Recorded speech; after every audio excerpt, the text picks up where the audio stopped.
que sucede, que entre la fe y la felonía, la herencia y la herejía, la jaula y la jauría, entre morir o matar, prefiero amar, prefiero amar, prefiero amar, prefiero amar, prefiero amar, prefiero amar, prefiero amar. Hola, muy buenos días. Perdonad que no haga la introducción típica al programa, pero no estoy precisamente de humor. Este viernes pasado, 12 de agosto, el escritor británico-estadounidense de origen indio Salman Rushdie fue apuñalado en el cuello y en el abdomen cuando iba a dar una conferencia en Nueva York acerca de la libertad de la creación artística. El agresor, que fue detenido al momento, es Hadi Matar, un joven de 24 años del vecino estado de Nueva Jersey. Rushdie, de 75 años, fue trasladado en helicóptero al hospital y tras horas de intervención, a última hora de la tarde, se encontraba conectado a un respirador y sin poder hablar. Su agente, Andrew Wiley, notificaba a la prensa que la situación no era buena, que Rushdie probablemente perderá un ojo, los nervios de su brazo han sufrido cortes y su hígado ha quedado dañado por las puñaladas. En este momento, Rushdie ya respira solo y ha empezado la recuperación. Salman Rushdie fue condenado a muerte por el régimen iraní del Ayatollah Khomeini en 1989 a raíz de la novela que había publicado un año antes, Los versos satánicos, por considerarla blasfema. El régimen iraní también ofreció una recompensa de más de 3 millones de dólares a quien matase al escritor. Aunque todo el mundo daba por hecho que este ha sido el motivo de la agresión, el jefe de policía no quiso en un primer momento especificar el país de origen de Hadi Matar ni vincular su acción con la fatua emitida contra Rushdie por el régimen de Khomeini en 1989. Hoy sabemos que los padres de Hadi son inmigrantes de Yarun, al sur del Líbano, y que él ha nacido y crecido en los Estados Unidos. Ahora se encuentra en prisión preventiva sin fianza, acusado de agresión e intento de asesinato en segundo grado. Pero, ¿cómo hemos llegado a esto? ¿Qué hay en los versos satánicos para que Salman Rushdie lleve 33 años amenazado de muerte? Bueno, para entender esto tenemos que hacer un viaje al pasado. En el año 610 de nuestra era, con 40 años, un mercader de la Meca llamado Muhammad tiene una experiencia extática que cambiará su vida y la historia del mundo. 3 años más tarde comenzará a predicar lo que se denominaría al-Islam. Durante los primeros años de su misión, Muhammad consiguió muchas conversiones entre los más jóvenes, que estaban desencantados con el ethos capitalista que se había instaurado en la Meca, así como entre grupos de pobres y marginados, que incluían a mujeres, esclavos y miembros de los clanes más débiles. En cierto punto, las fuentes primitivas nos informan de que parecía como si toda la Meca fuese a aceptar la religión reformada de Alá. Los ricos, que estaban muy contentos con el statu quo, incomprensiblemente guardaron distancias, pero no hubo una ruptura formal con los Quraysh dirigentes, la tribu a la que pertenecía Muhammad y que eran los gobernantes de facto de la Meca, hasta que el nuevo profeta prohibió que los musulmanes rindieran culto a los dioses paganos. Parece que durante los 3 primeros años de su misión, del 613 al 616, Muhammad no hizo hincapié en el contenido monoteísta de su mensaje, y las gentes probablemente pensaron que podían seguir dando culto a las deidades tradicionales de Arabia junto con Alá, el Dios Supremo, como siempre habían hecho. Pero cuando el profeta condenó esos cultos antiguos como idolatría, perdió repentinamente a muchos de sus seguidores y el Islam se convirtió en una minoría despreciada y perseguida. Al igual que ocurrió en el pueblo de Israel, la creencia en un solo Dios exigía un cambio doloroso en la conciencia. Como los cristianos primitivos, también los musulmanes fueron acusados de practicar un ateísmo que era una seria amenaza para la sociedad. Parece que los Quraysh creyeron que una ruptura con los dioses ancestrales sería especialmente grave y muy pronto la vida de Muhammad estuvo en peligro.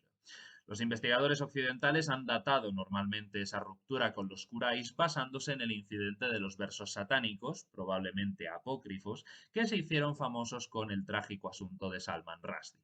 Que por cierto, lo de versos satánicos es una expresión que inventaron los orientalistas británicos del 19. En el mundo islámico se refieren a ellos como jaranik, las grullas. Al traducir al árabe la novela de Rushdie, se mantuvo erróneamente lo de versos satánicos en vez de grullas, dando a entender que no que se tratase de unos descartes del texto, que significa el original, sino la blasfemia de que parte del Corán había sido dictado por Satán. El resultado, la fatua de Jomeini contra el autor del libro y contra todos aquellos involucrados en su publicación y que son conscientes de su contenido. La pregunta es, ¿qué son los versos satánicos, las Jaranik? Los árabes del Hiyaz, región al oeste de la península arábiga donde se ubican las ciudades de Medina y la Meca, estimaban particularmente a tres de las diosas de Arabia, Al-Lat, cuyo nombre significa simplemente la diosa, y Al-Uzza, la poderosa, que tenían santuarios en Taif y Nakla, respectivamente, al suroeste de la Meca, y Manat, el destino, que tenía su santuario en Kudaid, en la costa del Mar Rojo. No se trataba de divinidades completamente personales como Juno en Roma o Palas Atenea en Grecia, aunque con frecuencia se las llamaba conjuntamente Banat Allah, las hijas de Dios. Esto no significa necesariamente que existiera un panteón plenamente desarrollado. Los árabes empleaban estos términos de parentesco para indicar una relación abstracta. Banat al-Dar, literalmente hijas del destino, por ejemplo, significaba simplemente infortunios o dificultades. El término Banat Allah podía haber significado simplemente que eran seres divinos. Estas divinidades no estaban representadas en sus santuarios por estatuas realistas, sino por estelas parecidas a las empleadas por los antiguos cananeos, a las que los árabes daban culto, no de una manera tosca y simplista, sino como lugares centrales de la presencia de la divinidad. Como la Meca con su Kaaba, los santuarios de Taif, Nakla y Kudaid se habían convertido en espacios rituales fundamentales en el pasaje emocional de los árabes. Sus antepasados habían dado culto en ellos desde tiempo inmemorial y esto ofrecía un sentido salvífico de continuidad. La historia de los versos satánicos no se menciona ni en el Corán ni en ninguna de las primeras fuentes orales o escritas. No se encuentra en la Sira de Ibn Ishaq, el biógrafo mejor documentado del profeta, sino en la obra del historiador del siglo IX Abu Jafar al-Tabari, que murió en el año 923. Nos dice que Muhammad estaba preocupado por la ruptura que se estaba produciendo entre él y la mayoría de los miembros de su tribu después de haber prohibido el culto a las diosas, y así, inspirado por Satán, pronunció algunos versos pícaros que permitían dar culto a las Banat Allah como intercesoras, como los ángeles.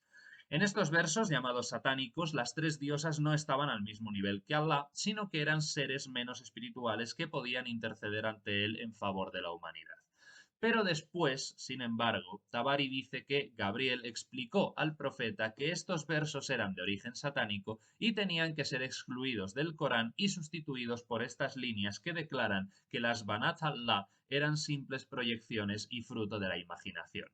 Dice el Corán 53, 19, 20 y 23, ¿qué os parecen Al-Lat, Al-Uzza y la otra, Manat, la tercera? No son sino nombres que habéis puesto vosotros y vuestros padres, a los que Dios no ha conferido ninguna autoridad. No siguen, quienes les dan culto, sino conjeturas y la concupiscencia de sus almas, siendo así que ya les ha venido de su Señor la dirección. Esta es la más radical de todas las condenas coránicas de los dioses paganos ancestrales, y cuando estos versos quedaron incluidos en el Corán, ya no había posibilidad alguna de reconciliación con los Quraysh.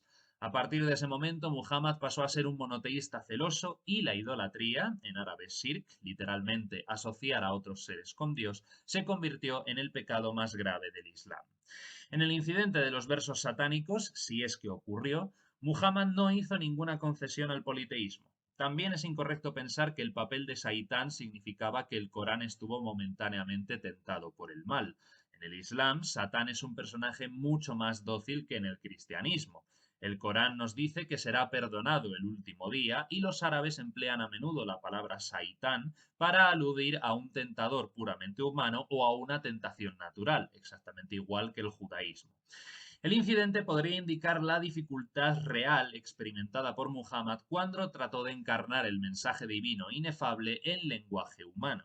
Está asociado con versos canónicos del Corán que sugieren que muchos de los demás profetas han cometido errores satánicos parecidos cuando transmitían el mensaje divino, pero que Dios siempre había corregido sus equivocaciones y había enviado una revelación nueva y superior en su lugar. Un modo alternativo y más secular de analizar esta cuestión consiste en pensar que Muhammad estaba revisando su obra a la luz de nuevas intuiciones como cualquier otro artista creador. Las fuentes señalan que Muhammad rechazó de un modo absoluto cualquier tipo de compromiso con los Quraysh en cuestiones de idolatría. Era un hombre pragmático y estaba dispuesto a hacer alguna concesión en lo que él creía que no era esencial, pero cada vez que los Quraysh le pidieron que adoptara una solución monolátrica, permitiendo que ellos dieran culto a sus dioses ancestrales, mientras él y los musulmanes adorarían solo a Allah, Muhammad rechazó la propuesta de forma vehemente. Como dice el Corán 109:26, yo no sirvo lo que vosotros servís y vosotros no servís lo que yo sirvo. Yo no sirvo lo que vosotros habéis servido y vosotros no servís lo que yo sirvo. Vosotros tenéis vuestra religión y yo la mía.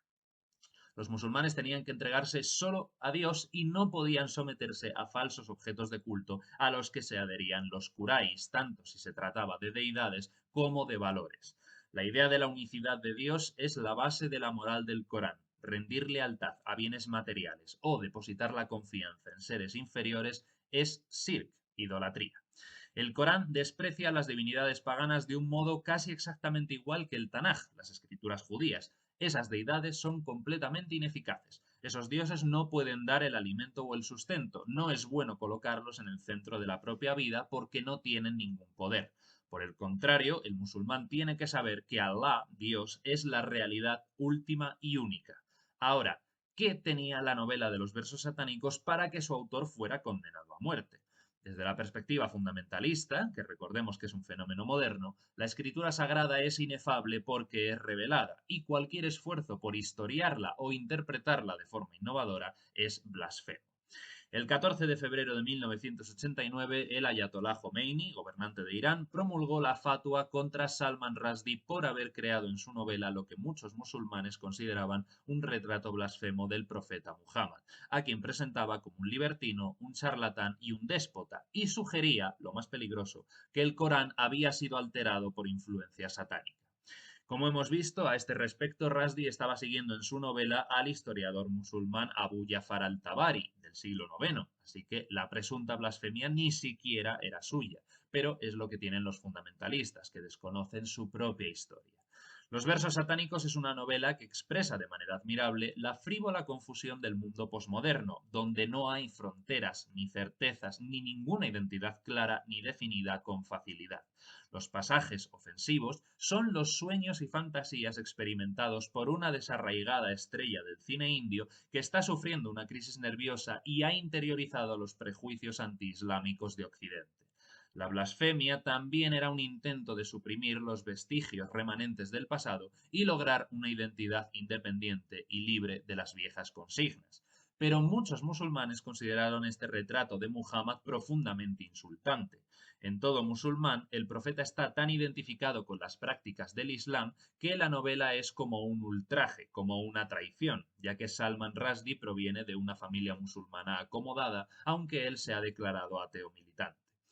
En el momento de su publicación hubo disturbios en Pakistán y en Bradford, en Inglaterra, donde había una gran comunidad de musulmanes de origen indio y pakistaní, quienes protestaron contra las leyes británicas, que solo castigaban la blasfemia contra el cristianismo, y donde la novela fue quemada ceremonialmente. Años de depresión y denigración habían marcado la sensibilidad musulmana. El doctor Zaki Badawi, uno de los musulmanes más liberales del Reino Unido, explicó en una entrevista a The Guardian que el ataque al Corán era como un cuchillo que se hunde en tu propia carne o como sufrir una violación. Puede que la mayoría de los musulmanes británicos desaprobara la novela, pero no tenían ningún deseo de ver muerto a Rushdie. Sin embargo, el 12 de febrero de 1989, Khomeini vio cómo la policía pakistaní abría fuego contra los manifestantes en la ciudad de Islamabad, que se cobró 6 muertos, y concluyó que la novela debía ser perniciosa. 2 días después proclamó la fatua, el edicto, que llamaba a todos los musulmanes a matar a Rushdie, fatua que fue automáticamente declarada antiislámica por los ulemas de la Universidad Cairota de Al-Azhar y de Arabia Saudí. Más víctimas hubo unos días más tarde, el 24 de febrero. 10.000 ciudadanos de Bombay que se manifestaban contra Rushdie fueron también tiroteados por la policía, lo que acabó con 12 muertos. En la conferencia islámica del mes siguiente, marzo de 1989, la fatwa de Jomeini fue declarada antiislámica por 44 de los 55 países miembros. No se podía admitir que una ley islámica sentenciara a un transgresor sin juicio previo, ni que se aplicase la ley musulmana en una nación no islámica. La fatwa también era otra tergiversación del Islam. Mullah Sadra, uno de los principales mentores espirituales de Jomeini, se había opuesto inflexiblemente a cualquier tipo de violencia y coerción inquisitorial, insistiendo en la libertad de pensamiento. Pero, a pesar de que la condena general de la fatwa por los representantes del mundo islámico, los movimientos anti-Rushdie seguían y se tornaron más violentos. El 14 de septiembre de 1989 se colocaron 4 bombas frente a varias librerías del Reino Unido, propiedad de Penguin Random House, editor de Los versos satánicos. El 3 de julio de 1991, Ettore Capriolo, traductor de la novela al italiano, fue golpeado y atacado con un cuchillo en su piso de Milán por un iraní. Unos días más tarde, el 12 de julio, el traductor japonés Hitoshi Igarashi murió apuñalado en Tokio. Y el 12 de febrero de 1997, 8 años después de ofrecer una recompensa por primera vez, se aumentó la oferta por la cabeza de Rushdie hasta los 2,5 millones de dólares. El 23 de mayo de 1997, el Ayatollah Sayyid Khatami fue elegido presidente de Irán en una aplastante victoria y dejó inmediatamente claro que deseaba forjar una relación más positiva con Occidente. En septiembre de 1998 desvinculó a su gobierno de la fatwa contra Rushdie, alegando que el asunto estaba completamente terminado, un paso que posteriormente contaría con el respaldo del ayatolá Ali Khamenei, supremo faquí de Irán. Sin embargo, un año más tarde, el 4 de octubre de 1998, unos 160 miembros de los 290 que conforman el Parlamento iraní decretaron que precisamente el decreto de muerte contra Rushdie seguía siendo válido. Y a partir de ahí, los gestos violentos y las amenazas de individuos y organizaciones fundamentalistas no cesarían. Algunos de los liberales y laicos occidentales interpretaron la fatwa de Jomeini como una declaración de guerra, al sentir que sus valores más sagrados habían sido violados.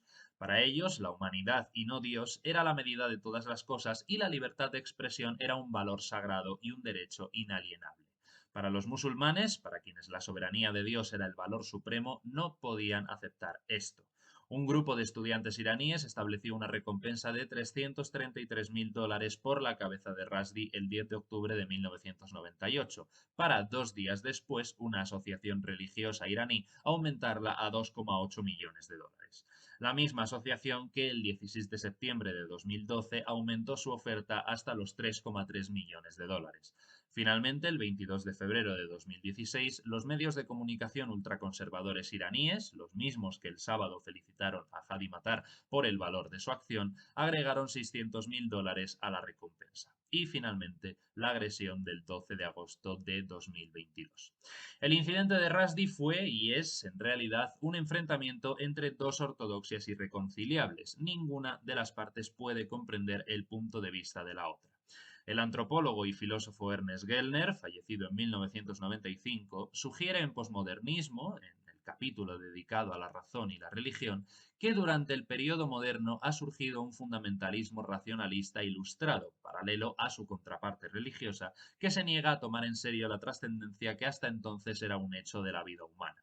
En sus palabras, este movimiento no permite salvadores, personalidades sagradas o comunidades sacramentales y excluye lo milagroso, el acontecimiento sagrado, la intrusión de lo otro en lo mundano. Desde aquí, nuestros mejores deseos para Salman Rushdie y su familia, esperando su pronta recuperación, y habrá que ver qué hacemos con esto. Porque soltar un me cago en las religiones 1.000.000 de veces, como he leído por ahí, no sirve de nada, al contrario, acentúa el problema. Entiendo que para algunos occidentales que ya no piensan en términos religiosos ha sido difícil apreciar el resurgimiento de la fe de las últimas décadas, especialmente cuando se ha expresado de manera violenta y cruel. Con frecuencia, las sociedades modernas han llegado a dividirse en dos naciones, una laicista y otra religiosa, que conviven dentro de las mismas fronteras, pero que no pueden hablar el mismo idioma ni ver las cosas desde el mismo punto de vista. Aquello que parece sagrado y positivo para unos es demoníaco y desconcertante para otros. Los laicistas y religiosos se sienten amenazados entre sí y cuando surge un conflicto entre dos perspectivas inconciliables, como el caso de Salman Rushdie, la sensación de alejamiento y separación solo se exacerba. y esta es una situación potencialmente peligrosa.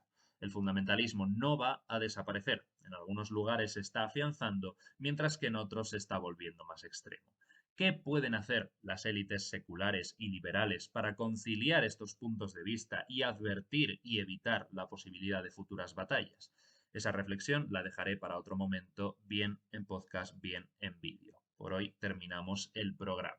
No era, desde luego, el tema que estaba previsto, pero desgraciadamente con el atentado contra Salman Rushdie del viernes, pues creo que era algo que había que comentar. Muchísimas gracias por vuestra atención. Espero haber arrojado algo más de luz sobre este asunto. Gracias por tu apoyo y un gran abrazo para ti y los tuyos. Ultreya.